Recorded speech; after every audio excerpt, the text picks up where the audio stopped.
Well, welcome to Cold Hard Trash, CRT episode 39. I'm your host, Trashcan Jones. And Breeg. See, that time I know you did it on purpose because I heard the whole thing. I heard you stop. I can't get that. Damn it. I was trying to trick you. I heard the trick. But on this week's episode of Family Guy, Peter makes the family cancel their New Year's Eve plans because he's paranoid about the millennium. But when Y2K hits and the world is destroyed, all that remains standing is a Twinkie factory. Oh, yeah, because we're a Family Guy podcast. Yeah, I just wanted to do the bit because we're a Family Guy podcast. I wanted to... I was going to text you this, but I'll just ask it now. I wanted you to change the title of that because it says The Family Guy Podcast to A Family Guy Podcast. No, we are the de facto Family Guy Podcast. What are you trying to... Well, so trying to take us away? The Family Guy Podcast makes it sound like, it's just one episode, right? But Cold Hard Trash, a Family Guy Podcast. S.C. Johnson, okay. A family company. Right, but I could also see Cold Hard Trash, the Family Guy Podcast, right? Like, we are the de facto Family Guy Podcast. And in that... I mean, we're fucking spending so much time already talking about Family Guy. We pretty much are the Family Guy Podcast. It was just a bit. I just wanted to read a Family Guy plot synopsis. That's good. I like it. Oh, shit. So how was the wedding you went to? Yeah, by the time this comes out, I will have gone to a wedding. It was a time.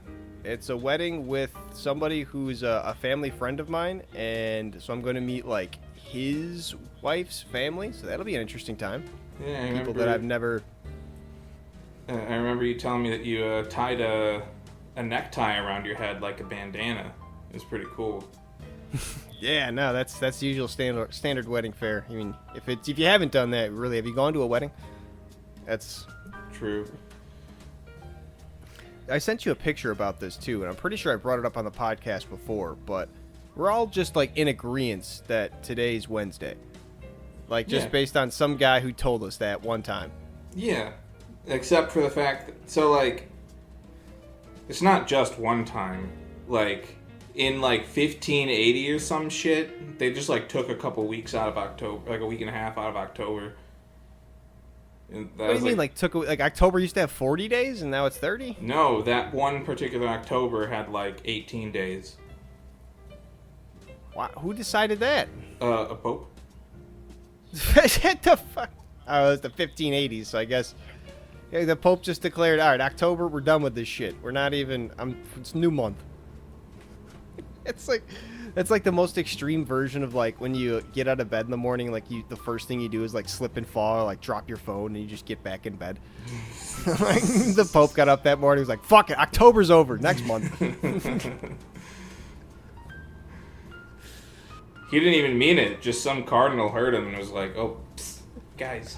We got it. Gotta do it. October, it's over. October it's only the 15th. I know, fuck it, October over, it's November, okay? November 1st. When the Pope wakes up, he's gonna be so happy. Exactly. So, you go. Oh, go ahead, please. All right. I said it more forcefully. I was going to pitch sort of a long-winded idea, but all right, I'll go for it.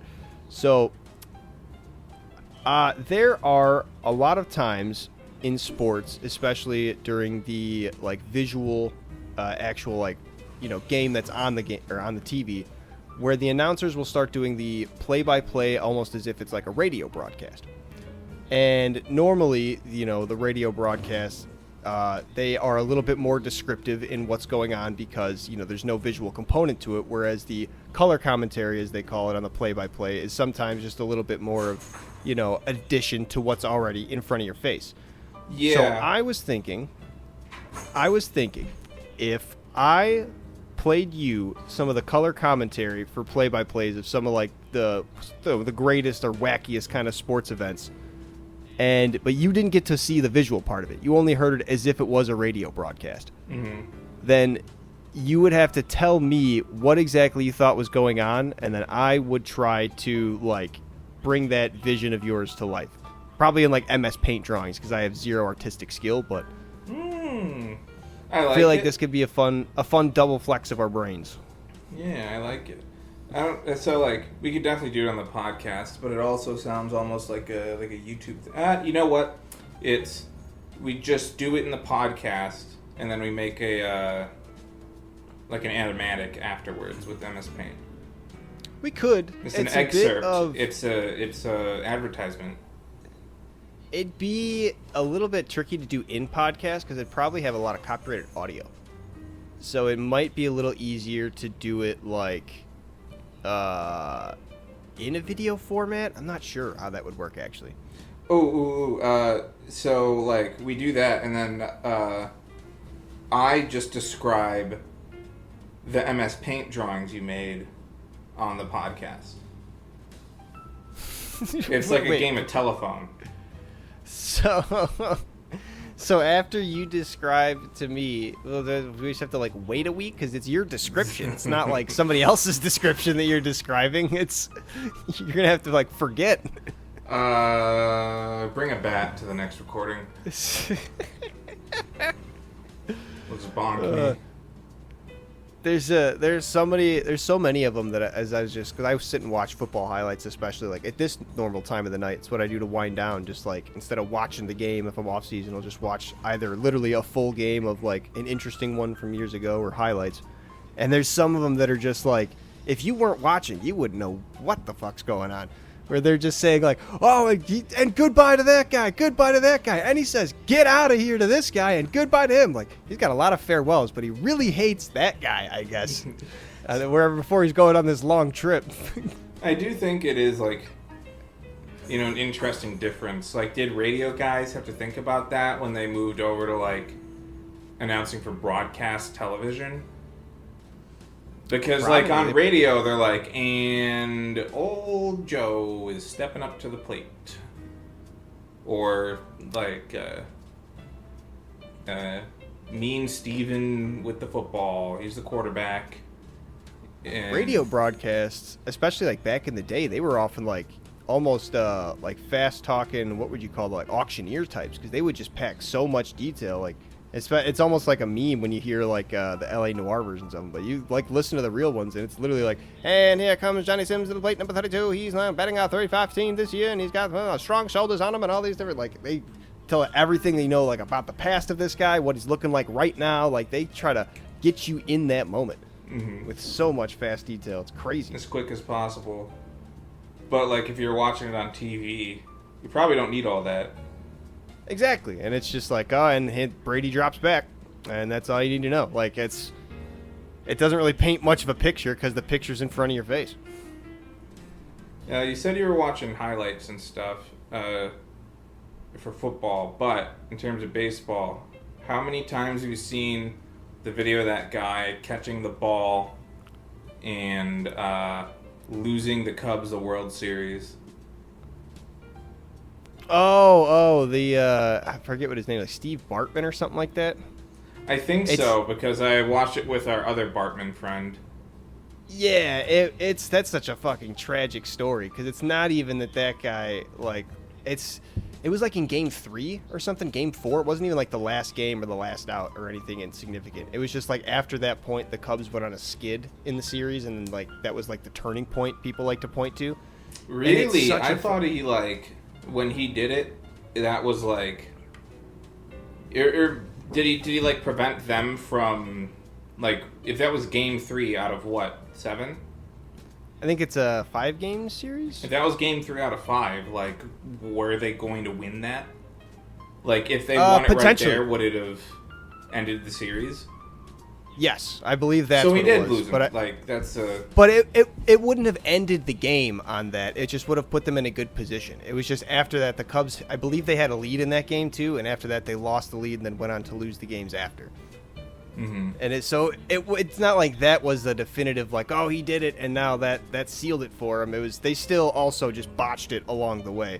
And the most tragic part about it is that Steve Bartman was like a Cubs super fan. Like he was listening to the radio broadcast in the stadium, which is why he didn't know what was going on. Like he looks all confused and all this different thing. He's listening to the radio broadcast. He catches the ball, thinks he's having the time of his life in the Cubs World Series, caught a fucking foul ball. And yeah, he gets like death threats from the Cubs fucking stadium. People are like trying to beat him up on site and shit because his face is all over national TV. Like, he gets his life ruined just for being a big fan of the Cubs. Yeah, I mean, sorry for that guy.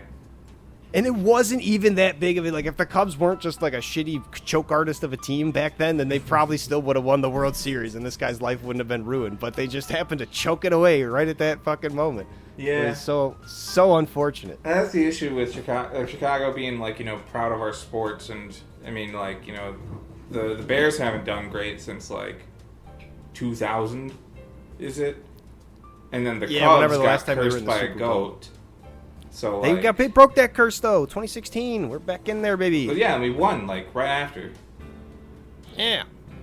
Oh wait, no. Sorry, you're saying that by winning the curse was broken, not that there was some type of peace deal was made with goat kind. Yeah, no, I think it was supposed to be like the goat was like 112-year curse or something like that, and we were only like 100-something years into it. So the curse was officially broken, not lifted, then beaten. Ah. So goats are still the enemy. Like, we broke their curse. They didn't, like, let us free from it. Right. We had to break free ourselves. Well, yeah, but now, like, I think the goats would still have ire for us. So, next time someone tries to bring a goat into the stadium, let them, because they will curse us again. Like, they're like, looking for a reason to curse us again. So this is actually a great segue. We're getting on like baseball and baseball parks. Have you ever heard of the documentary Longshot? No. So there's this guy who has a very unfortunate set of circumstances where he went to a baseball game with his family and by something didn't have an alibi for that period of time and ended up getting wrongly accused of a crime. He got sentenced to prison and put on death row because of it. And he's probably sitting in prison kicking himself. He doesn't have receipts or whatever from the game or different things to actually prove his alibi. But he's caught in a broadcast. There's an episode of... That's the thing. They're going over all the broadcast angles because it's a baseball game. It's got all these different cameras. They can't get his specific seat. He has the ticket of where his seat is, but I guess it's like, anybody can have that ticket. That doesn't prove you were there at the time, type shit. So they're looking at all these different things. They can't get a good angle on any of the broadcast things, no matter what. It sucks so bad. But there's an episode of Curb Your Enthusiasm where Larry David picks up a prostitute to try and like get to the carpool lane, ends up taking her to a Dodgers game. And it happens to be that Dodgers game that they're going to film at is the Dodgers game that guy claims to be at.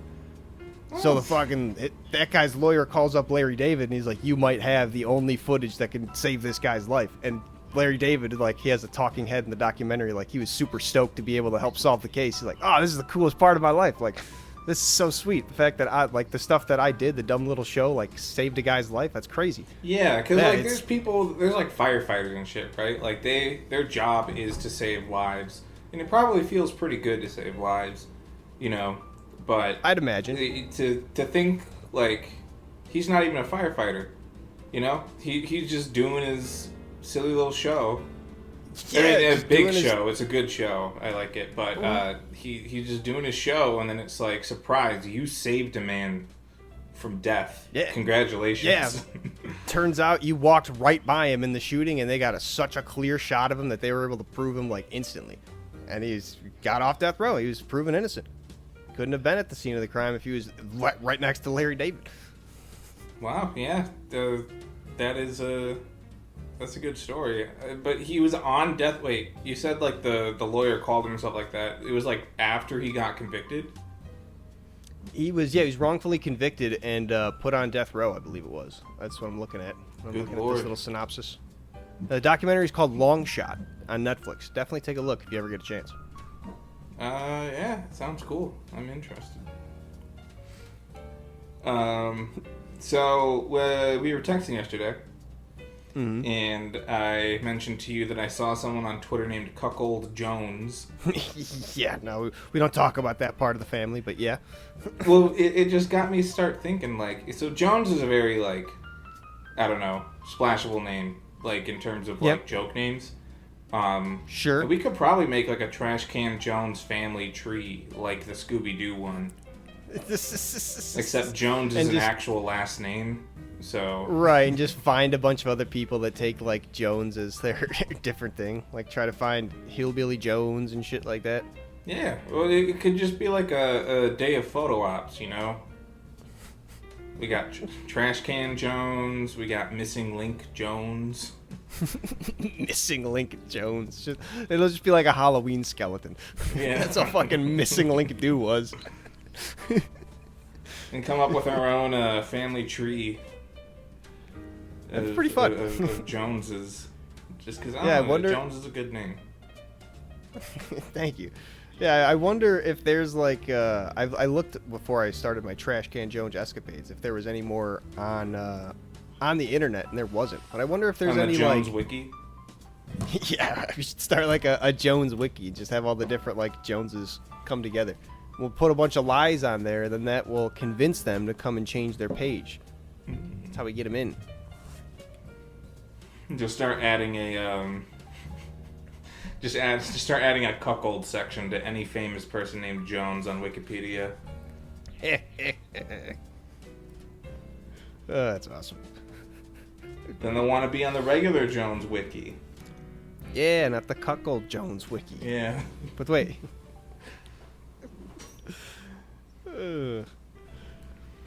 So, how many chicken sandwiches would I have to pay you for you to wrestle a bear? What kind of bear? Grizzly bear. Big old brown bear. When?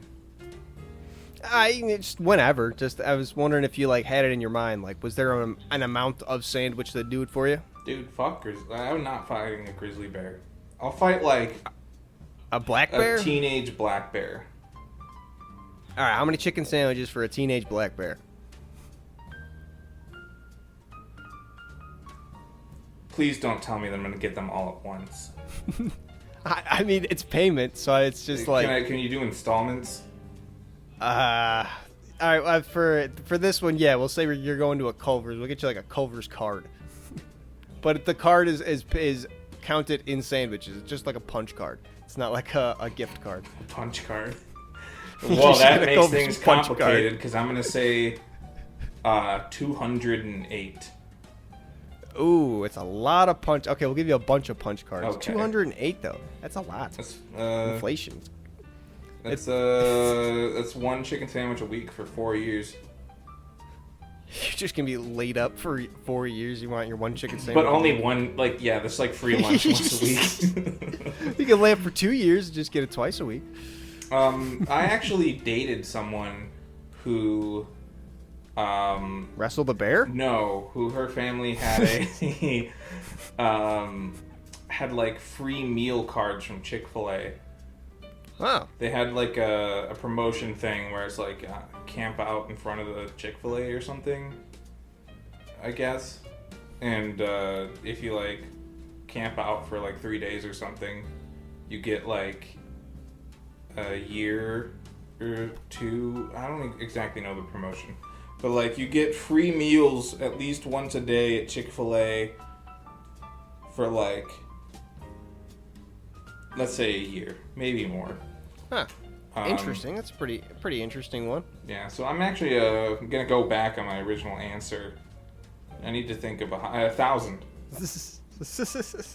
The reason I ask is because there's a classic internet story of this guy having to prove that his dad wrestled a bear for 2 chicken sandwiches in 1975, and he has the photo to prove it. So I was just curious to see what your chicken sandwich limit would be. Obviously, you're not as much of a man as this guy. Was it a grizzly? That's a good question. I have a memory of it being, but it's such an old photo. Let me see if I can find this. I just don't think it could be a grizzly. Like, I mean, I think we talked about this before. Like, you know, explorers of Louisiana Purchase, I think. Or maybe it was the original Mayflower settlers, but I think it was Lewis and Clark and the Louisiana Purchase, where they had, you know, they were trying to document all the wildlife they find and stuff like that, and like the drawings of grizzly bears are just giant dogs because nobody could survive, like, getting a good enough look at it. Right, they're just running away. But a small black bear, I've seen scared away by a dog, you know? Like, Yeah, I'm looking at pictures of this guy, and it's about as tall as him. So it's a black bear. It's definitely a smaller one. yeah. And I'm definitely not as much of a man as that guy. So I need more chicken sandwiches to convince me, and I need a slightly younger bear. The guy did it for 2 chicken sandwiches. The top comment is just shit. Imagine what he'd do for 3. He'd wrestle 1.5 bears. He's just wrestle a bear and its cub. It's a business. Probably. He has to do it pretty directly. Speaking of chicken sandwiches, though, apparently they call them chicken burgers in England. I thought a chicken burger was like a different thing. It's like ground chicken. See, and then yeah. fried. Well, this is a. You know, I think burgers. Oh, I don't think I know. Burgers came about after we split off from England, right? So did they? I thought Hamburg, Germany was like fucking around forever. Didn't they make the hamburger? No, hamburger is an American invention.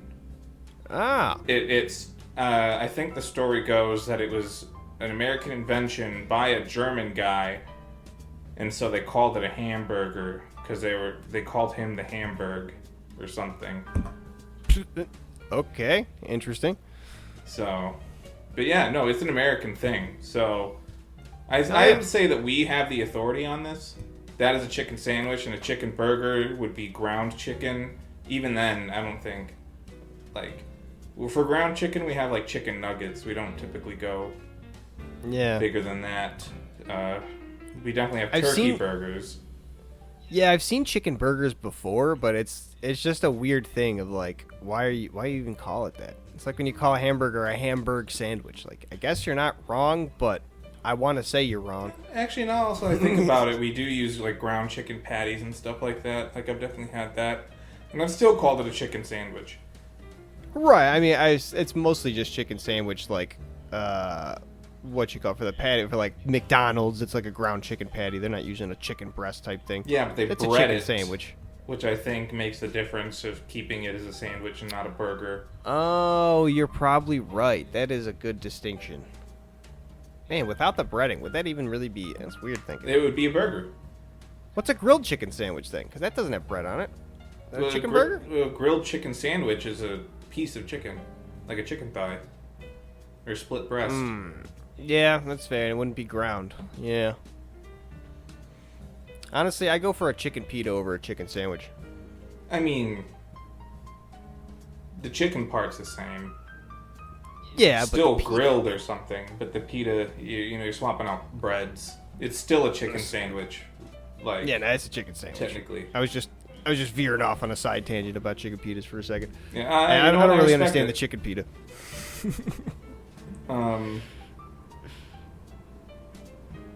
Did we ever talk about the food classifications, where there's only really 4 types of foods? No, I don't think we have. I know 5. A soup. Is this how pizza becomes a vegetable? A soup, salad, sandwich,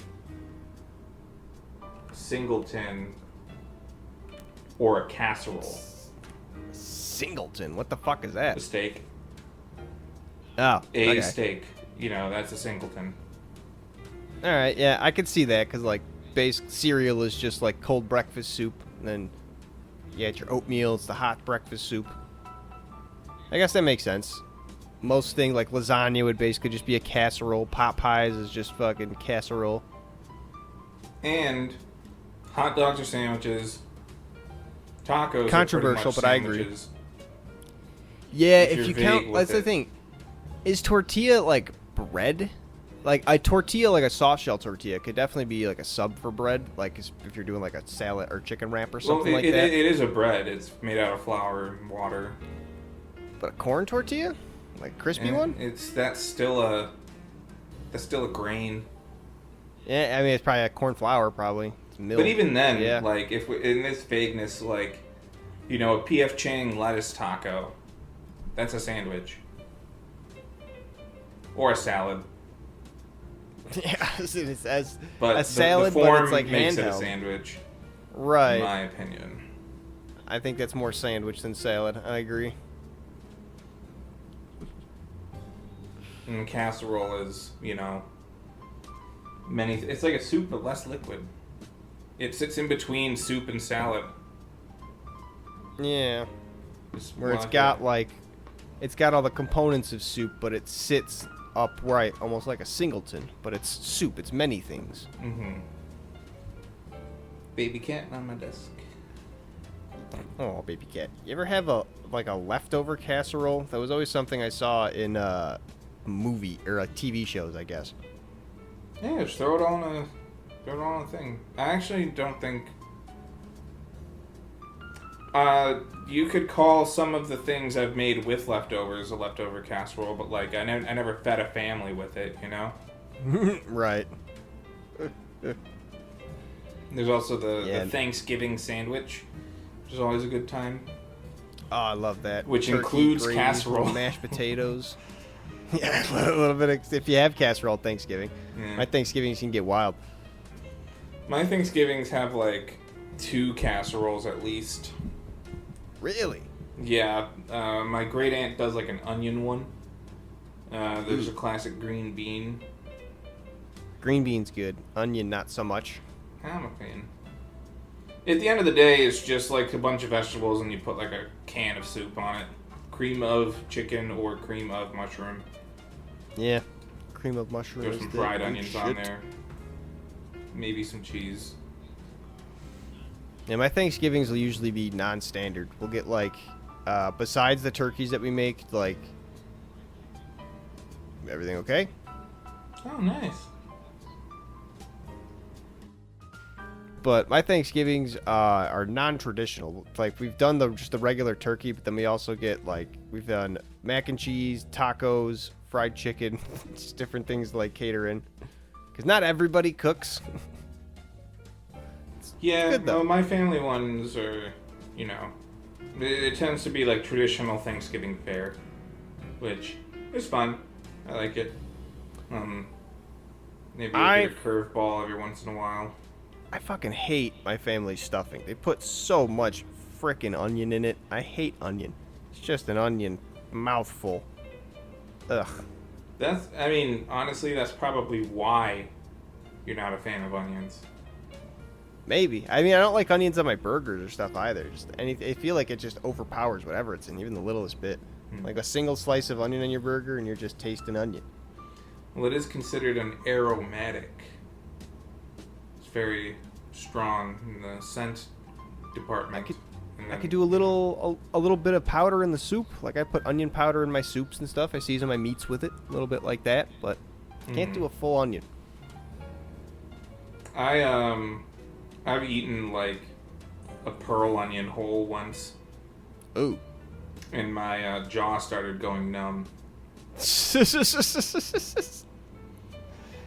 Yeah, serves you right. There's a little, raw onion does contain a little bit of a neurotoxin. Oh, shit. Well, it just numbs you. But neurotoxin, that just sounds scary. Yeah, but onions kill you? It's a toxin for your nervous system. I guess you could probably somehow kill someone with onions, but they'd probably be in a sack, and you'd whap them. Just beat him over the head with a sack of onions for the most effective way. But my jaw went numb. It was just sort of an interesting thing. We should have an onion eating challenge. You'll win because I won't eat. No, the point is to experience the pain of just trying to eat a raw onion like an apple. I don't want to do that. It sounds bad. It's just. If you want to do, I'll do a roulette. If you want to do the caramel apples and caramel onion, I'll do a roulette game like that. So you'll take one hefty bite. Only if you don't know for sure that it's... And if I've gotten apples before to give me the false confidence, then yeah, absolutely. I'll give a full bite into that onion. I gotta trick myself. I know myself. Okay. Ideas are brewing. I wanted to go back though. When you were talking about the Chick-fil-A meal cards, my brother, when he was in college, one of his buddies on the rowing team was I don't want to dox his name, but he was the child of the vice president of Red Robin, the food chain. And he would literally be able to just go into any Red Robin and say, this is my name, and they would give him food for free. That's kind of a step up from the, free Chick-fil-A card. Because you can go more than once. But I feel like if your dad's the vice president of Red Robin, like, you probably really only go for, like, convenience and money saving. Like, if you went... I mean, yeah. Like... Get for free food. Like, I don't think you'd want to go there for dinner. I think right. You need to think of it. Right, yeah, it's definitely like a not even an everyday thing, but it's still cool to just like whenever you need food, just like, I ain't got a Red Robin and give me food now. And they're like, okay, sir, here you go. Tell your chef to give it his best shot. Tried everything on the menu. Yeah, right. I'm an efficient connoisseur. Yeah. Are Red Robin still around? Like that around? That's a good question. I question. haven't been to one in years. Yeah, I don't think I've really ever been to one. I kind of wanted to go to one when my brother knew that guy, but I don't. Red Robin says so. Yeah, there's one in Orland Park. Okay. I mean, that's still pretty far for like a single location of a chain. But it's a chain like dinner place. Like a chain restaurant, not a fast food place. So. And it looks like that is the only one in Illinois. Yeah, that sounds about right. There's one in Indiana. They're a burger place. I remember they ran a promotion for like a ramen burger at one point. Yeah, they say gourmet burgers and brews. That's their second line.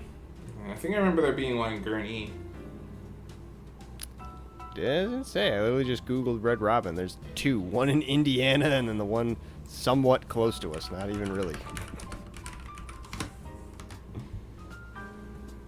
That's crazy. Hey, Red Robin kind of died. No, there's one in Gurnee.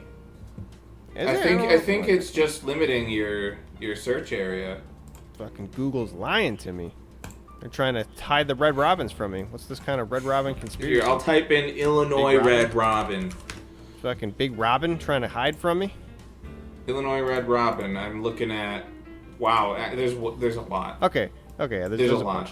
Bunch. There's only like Actually, four. I only seen like... There's 5 in southern Illinois. Okay, yeah, there's a lot. Like south of Joliet. And then there's... Yeah, I'm seeing like Hoffman Estates, got down in Schaumburg, Oswego. We should go to Red Robin. Yeah, we should make a trip. It might literally have to be a little bit of a trip, but we should go. See if it's any good. The Orland Park is probably the closest in between us. Dude, it's next to a Longhorn Steakhouse. Honestly, I have been fucking absolutely so hard with a cheeseburger and shake combo. I had never had steak and shake up until recently, and oh my god, especially in the cold, because we'll get delivery on days that we're feeling really lazy. The shakes travel so well, and a burger and a shake makes me feel like I'm in America in the 1940s, and it's fucking amazing. It's the best meal in the world. That is the American meal. It is so... Oh, it made me feel like fucking bald eagles were coming out of my chest. It was so fucking good. Made me so happy to eat it. It's the whole thing. Like, I even dipped my fry in the fucking milkshake. I've never done that before, but I was like, you know what? Let's try it out. It was okay. Not really my thing. I think it depends on the fries. I don't really think steak and shake fries are good for that because they do like the thin ones, right? Yeah, they have the shoestring ones. I don't really like their fries that much. That's why I decided to dip it because I was like, maybe this will make it better. Maybe this is what it's for, but nah. Yeah, no, honestly, I would give it one extra try at a Wendy's with a Frosty. And if that doesn't do it for you, then, it's not for you. But yeah, the shoestring fries and the milkshake, it doesn't sound like the ideal even Wendy's fries aren't really ideal for me. I like only some Mr. Sub locations have them, but I like a thick crinkle cut fry that has like the nice crisp on the outside, but is still nice and fluffy. Do you think people in other countries have this much opinion about French fries? I don't think people in other countries have French fries. I mean, like, France? Canada does, but they just smother them in, like, gravy and shit. Now, France doesn't have that. Fuck that. France is, like, all fucking peppy and shit. They got lattes and croissants. Yeah, Ain't got no damn French freedom fries. fries. Like, were they legitimately made in France? Like, were they frying up potatoes? Is that another American thing where, like, a French guy made it? And they were like, he's the French fryer. Well, I think... I actually don't know. I'm thinking of the story of the original potato chip, which I thought was a... They called it a French fry, as in, like, the method of cooking it, I think. Where it was, like, some guy just, like, kept complaining that the potato wasn't crispy enough, and the chef got pissed off and, like, cut them really thin and then fried them. I have heard that story, but this most common theory... Fries, so. According to the Google AI overview, American soldiers stationed in Belgium during WW1 encountered the dish and just assumed it was French due to the widespread use of French in the Belgian army. Oh, no, they are Belgian. I did know that, and then I forgot that. Now you reminded me of that. There's a place in, you ever been to the French Market in Ogilvy Station downtown? I don't believe I have. So Ogilvy Station is one of the 2 metro stations in Chicago, and like underneath it, like underneath the train platforms and everything, it's so the style is that of an open air market, or I guess you could maybe call it a food court, I guess, because it is enclosed. But they got like a whole bunch of like small like boutique restaurants and stuff like that. And some of the more notable ones is like there's one that's just macarons. One of them is just a French fry place, a Belgian French fry place. Interesting. Yeah, they Belgium. would sell it with ketchup, I guess, if you know you wanted it, but it was a variety of different mayonnaises to dip it in. Mayonnaise. Yeah, different flavored mayonnaises. But that is the way that they sell it. And it's a Belgian place, so I'm assuming that's how they do it in Belgium. Mayonnaise on French fries. Interesting. I mean, I guess that makes sense. Like, I like a ketchup and mayonnaise kind of sauce, and ketchup is good on French fries, so makes sense they would be, but... Ketchup brings the tang, and then mayonnaise brings the texture. You ever have honey mustard? Probably mayonnaise in that bitch. Makes sense. Actually, most sauces that you could get from a fast food place, if it is creamy, that is probably mayonnaise. Interesting. I didn't know mayonnaise was so widespread. Well, mayonnaise is just, it's an emulsion of oil and water, right? Use the egg in homemade mayonnaise and a lot of, like, you know, other brands of mayonnaise to bind the water to the oil, and then you whip air into it. So I guess a whipped emulsion. And that's it. That's the whole thing. Damn. I gotta add more mayonnaise to stuff I eat. Shit's pretty good. Yeah. The classic ingredient of the BLT, my favorite sandwich. I got a 2.5 pound thing of bacon for like $15 last month. Still working through it. God damn. BLTs are so good though. I love I love just a thick tomato on like any sandwich. On my burgers, I like a thick cut tomato. Any sandwich, I like the tomatoes just like a nice. I'll eat a tomato whole, just raw. In the words of Mr. JKenjiLopezAlt, I believe his name is. The fuck? I'll double check that. Yeah, it is JKenjiLopezAlt. He runs a website called like Food Lab or something like that, and he'll do a lot of experiments with food, and he's a really good cook. He has a YouTube channel. But the BLT is a tomato sandwich seasoned with bacon, is how he puts it. The tomato acts as the meat. Yeah. Interesting. See, I guess that depends on the ratio, though, of how you make the sandwich, right? Because Yeah, you can if make it's really bacon heavy, it's that's the meat. But like a good meaty thick tomato, you get like an heirloom variety or just a beef steak, and you go to town. The main thing is that you should salt the tomato, salt and pepper on the tomato before you make the sandwich. Yes, indeed. What's that type of sandwich called that's just tomato, mozzarella, and fucking spinach is the other thing? You're thinking of a caprese, which isn't necessary. Like, you could put it on a sandwich, but a caprese salad is tomato, mozzarella, basil, and balsamic. I thought there was a sandwich type that is that too. You just put it on a sandwich and bada bing, bada boom. I've had a caprese grilled cheese before. Yeah, I was gonna say, I guess it can be a sandwich. A caprese sandwich with a little bit of bacon on it, I feel like would slap super hard. Basically, just a BLT with that little bit of extra cheese on that. Yeah, you're missing the crunch of the iceberg lettuce, but that's fine. You can get it from the bacon, and if you get a good bread on there, especially a brioche or something, or not a brioche, what the fuck are those things called? The square ones that go bad really quick and you gotta freeze. Ciabatta.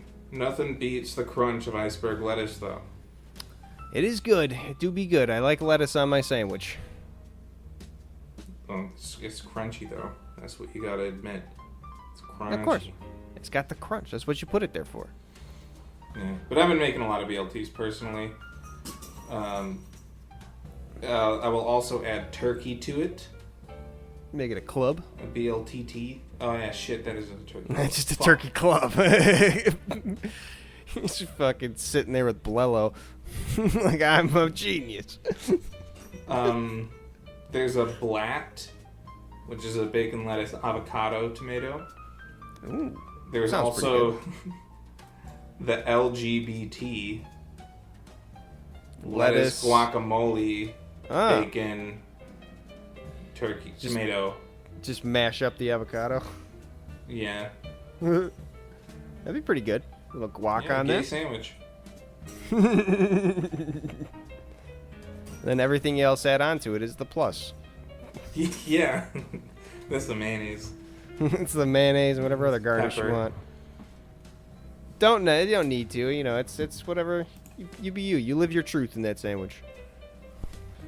Shit. Well, I think that's a good stopping point for us. It's a little bit of a shorter episode, and that's kind of right on point. We'll see. We're gonna have to cut out bits of the middle because the captain stepping on your what you call it, space bar. It's about 45 minutes. I mean, like we I'd say last session we did extra long episodes as a treat. Yeah, to we did. You. We did like now, an hour one. Welcome to cold hard fasting. I don't even think we mentioned it at the start, but we might have mentioned it in one of the episodes. We're recording this remote, which is why it sounds off if you're just listening to the audio of this. The first one. This is February, the month of online. Yeah, no, it's scheduling conflicts and sickness be damned. We're still getting this podcast out no matter what we got to do. Exactly. Thank you for listening. Thank you for sticking with us. We appreciate it. Every single listen, every single download. We love you to our cores. Be sure to share. Big kiss. Be sure to share this episode, this podcast, with everybody that you know and love, everybody that you don't know. Start loving some more people by sharing this podcast. Spread the love.